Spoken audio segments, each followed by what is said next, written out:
Hello friends, welcome to my channel. Today ரொம்ப ஹெல்த்தியான குழந்தைங்களுக்கு ரொம்ப பிடிச்ச சத்துமாவு குக்கீஸ் எப்படி பண்ணுறதுன்னு பார்க்கலாமா.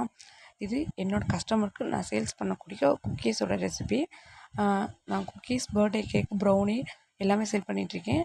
40 ருபீஸ்லேருந்தே ப்ரௌனி சேல் பண்ணிகிட்ருக்கேன். ஒருவேளை மதுரைக்குள்ள வந்துட்டு உங்களுக்கு கம்மியான ப்ரைஸில் ப்ரௌனி, குக்கீஸ்க்கு, பர்த்டே கேக் வேணும்னா கீழே வந்து எனக்கு கமெண்ட் பண்ணுங்கள். நான் என்னோட நம்பரை ஷேர் பண்ணுறேன்.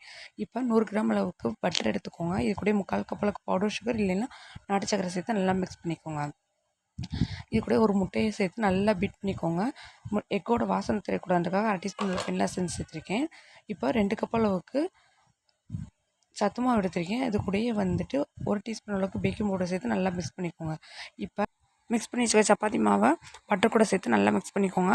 இப்போ குட்டி குட்டியாக உங்களுக்கு பிடிச்ச ஷேப்பில் நீங்கள் வந்து உருட்டி தட்டி எடுத்துக்கோங்க. இதை வந்து 180 டிகிரி செல்சியஸில் 15 மினிட்ஸ் ப்ரீ ஹீட் பண்ண அவரில் 15 to 20 மினிட்ஸ் பேக் பண்ணிட்டீங்கன்னா